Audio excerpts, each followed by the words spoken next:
किचनमध्ये सर्वांचे स्वागत आहे। फ्रेंड्स, आज आपण करणार आहोत राईच्या पानांची भाजी। तर इथे भाजी मी स्वच्छ धुवून घेतलेली आहे। अशा पद्धतीने भाजी धुवून व्यवस्थित चिरून बारीक करून बाजूला ठेवून दिलेले आहे। आता मी कढईमध्ये 2 ते 3 चम्मच इतके तेल गरम करून घेतलेले आहे।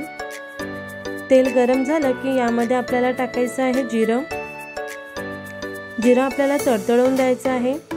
यानंतर मी एक मोठा साईजचा कांदा बारीक चिरून घेतलेला आहे।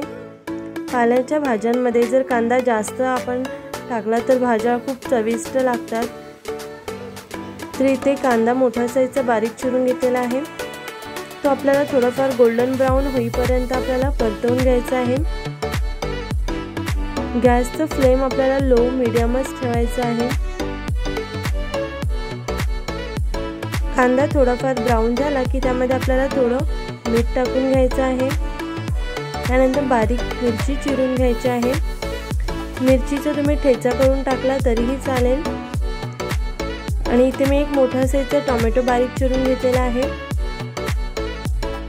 कांदा टोमॅटो मध्ये आपल्याला मीठ टाकून घ्यायचं आहे, जेणेकरून टोमॅटो आणि कांदा आहे तो थोडाफार सॉफ्ट आणि लवकर शिजेल। तर व्यवस्थित आपल्याला कांदा आणि टोमॅटो जे आहे ते व्यवस्थित आपल्याला शिजवून घ्यायचं आहे। चिमूटभर इतकं हिंग टाकून घ्यायचं आहे। हळद, लाल तिखट पावडर, जर मिरच्या तुम्ही जास्त टाकल्या असाल तर लाल तिखट पावडर कमी टाकली तरी चालेल, किंवा तुमच्या आवडीनुसार कमी जास्त करू शकता तिखटचं प्रमाण।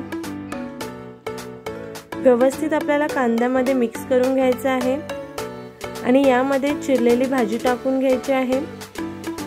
आपल्याला ही भाजी नॉर्मल ज्या भाज्या असतात त्याच्यापेक्षा जरा जास्त वेळ शिजवायला लागतो, कारण ह्याची चव जरा वेगळी असते। आणि काही लोकांना म्हणजे जर खात नसतील तर घशाला सुद्धा खोकल्यासारखं होतं।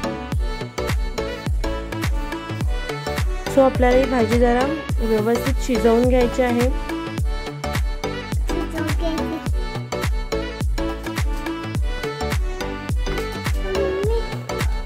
तर 2 मिनिटं आपल्याला झाकण ठेवून शिजवून घ्यायचं आहे।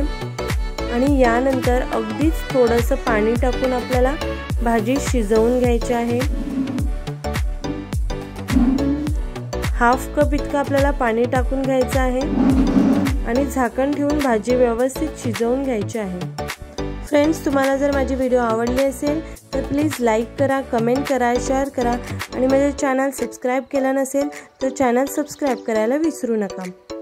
पुन्हा भेटूया आपण नवीन रेसिपी बरोबर। तर मार्केटमध्ये खूप सारी राईची भाजी येत आहे, सो तुम्ही नक्की ट्राय करा आणि नक्की खाऊन कशी झाली आहे नक्की कळवा।